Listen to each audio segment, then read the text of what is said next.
Vanakkam. Welcome to this course on classics and neuroscience. In this series of videos, we are looking at classic Nobel Prize winning works in neuroscience. In this series, in particular, we are looking at the classic Nobel Prize winning work of Santiago Ramon y Cajal. In this video, we will focus our attention on the circumstances that led Santiago Ramon y Cajal to turn his attention and focus to the nervous system, and how the giant, the behemoth that woke up in 1887, 88 or 89 never slept until his death, practically working several nights and days, working at home, working in the lab, working everywhere. So, once that giant woke up, the history of neuroscience changed forever. How did that happen? What was the metamorphosis? We see those things in this class. So, before 1887, Cajal had studied practically every type of cell in the human body except the nervous cell. He had studied dental cells, crystalline cells, corneal cells, epithelial cells, blood, adipose cells, conjunctive cells, bones, cartilage, muscles. Practically every cell type that was there to be studied was already studied by Cajal before 1887. So, in 1887 he decided to turn his attention to nerve cell, but why? We will see why. The first to study the nervous system properly under the microscope was not Cajal, but was rather Christian Ehrenberg, who described the nervous system or the nervous cells as ganglionic corpuscles and projections, branching fibers that he described. Ehrenberg assumed that the structure of the nervous system was similar to the vascular system, which was essentially an interconnected network of arteries, veins, capillaries. This is what you have in the vascular system. You have a similar system in the nervous system, a similar network in the nervous system, except that it is performing a different function. This was the hypothesis that practically dominated the entire 19th century neuroscience. This is what Ehrenberg also assumed. Meanwhile, Joseph von Gerlach also observed a network which he called as a reticulum, an intricate network, which is a fine net, is what he observed. And Otto Karl Friedrich von Dieters practically came up with a revolutionary method to study nervous system, which he called as the microdissection technique, using a material called as osmium tetroxide. And what he found was tapered and branched out repeatedly, that he called as protoplasmic prolongations, which is now called as dendrites, and he described axis cylinders that did not taper and practically maintained the same diameter throughout. These he called as axons. So, those that did not change diameter are called axis cylinders or axons. They were later called as axons. Those that tapered and branched out repeatedly and went on tapering until it almost disappeared, those were called as protoplasmic prolongations, or now they are called as dendrites. Critically, von Dieters did not observe anastomosis, that is, connections between these type of different fibers or the same type of fibers connecting with each other, was something that von Dieters did not observe. But despite this observation, the dogma that the system essentially was a reticulum, was a network, persisted. This dogma continued to persist. This was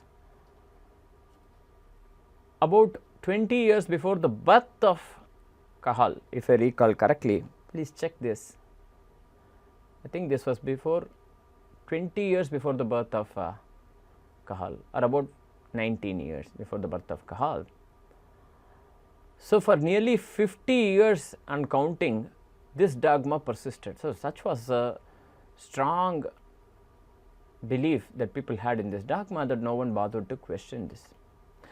Although the observations that von Deuters had were different from this hypothesis, but he somehow did not speak up about that. He himself did not find anastomosis or connections, and these anastomosis are what are required to establish the presence of the reticulum or the network, but anastomosis were not found in practice or in reality.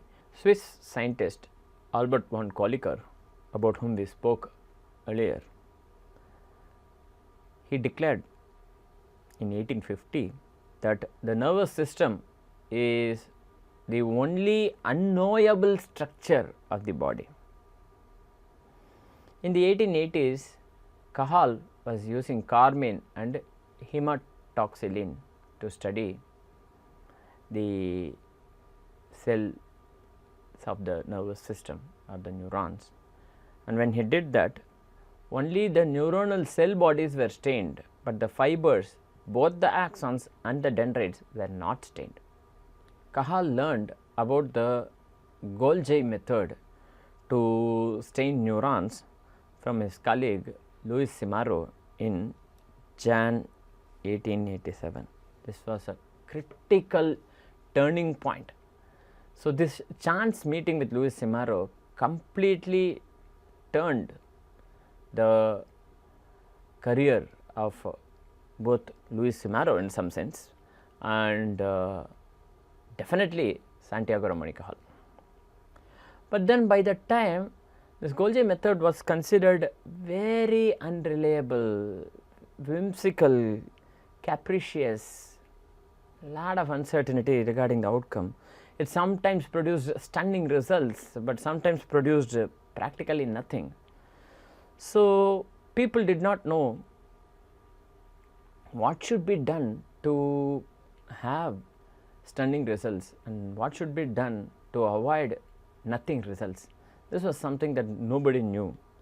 So, when Cajal started working with this method, that is the Golgi's staining method in 1887, the rest of the histology community by that time had already abandoned this technique. But then Cajal was this rigorous experimentalist, and he believed that it is possible to optimize the experimental approach so that he will get the best possible outcomes. This is the experimentalist's belief, that you must control the things that you can control, and the results will then show up because you have practically controlled everything that you can control. So, Cajal went out to optimize the relationship between the only two reagents in that reaction. One was potassium dichromate and the other was silver nitrate, and he optimized concentrations, the amount or volume, and for how long they were bathed in these solutions, or the duration of the chemical baths. Cajal was absolutely convinced that the task of refining the stain and improving the results would require great patience. In that sense, it was more of an art. Recall that Cajal was someone who wanted to be an artist. Cajal was this artist who went on to become a scientist. Recall that.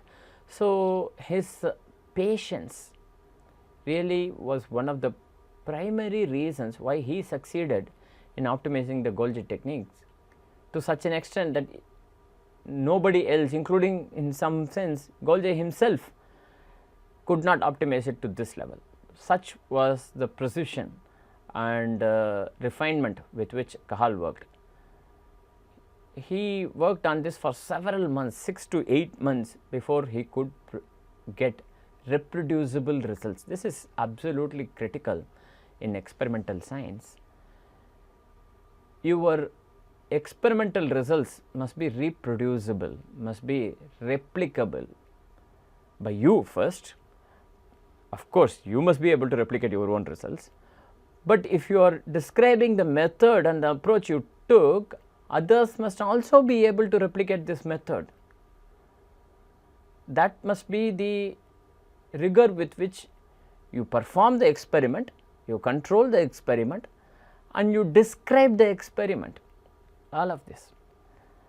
So, Cajal said that ideas do not show themselves productive with those who suggest them or apply them for the first time. Rather, ideas show themselves to be productive only with those persevering workers who feel them strongly and put all their faith and love in their efficacy. They need to completely absorb themselves, they need to be completely invested in this process. These are individuals who put all their faith and love in the efficacy of these ideas, who must feel these ideas very strongly, who must strongly believe in those ideas. Only then these ideas will show themselves or will manifest themselves. Very critical statements coming from a brilliant scientist. Important to note are his patience as an experimentalist. When your experiments fail, that means you have discovered one method in which you should not do the experiment, and then you refine that and you continue. This was Cajal for you. He was this rigorous experimentalist who took 6 to 9 months to properly refine that. Slide after slide, sample after sample, every slide that he prepared produced stunning results because he knew exactly what to do. So, Simaro even said that the Golgi technique suggests, it does not demonstrate. This is Louis Simaro who introduced the Golgi technique to Cajal, but for Cajal results were real. Simaro appears to suggest that Golgi technique suggests but not demonstrate, means that these results are imaginary or illusory or otherwise not true. But what Cajal saw with his own eyes were that the results were real. So, from 1888, Cajal decided that he will dedicate his time only to the study of the nervous system and stop all other research. He will perform only the study of nervous system, and he decided to tackle the following questions. How are the elements in the nervous system related? What are the nature of these relationships? Are there anastomoses between fibers or not? Anastomosis means connections between fibers of the same kind and different kind or not. Physical connections. Anastomosis means physical connections. Do the fibers form a single continuous network or reticulum or not? So, he was so absorbed in his work that he would say, or once he famously said that I have 4 children and my 5th is my microscope. This was a famous statement that he apparently made, except when he made this statement, Cajal actually had 5 children. So, he was absorbed so much perhaps that he forgot how many children he had, or maybe likely this is a misquote by somebody.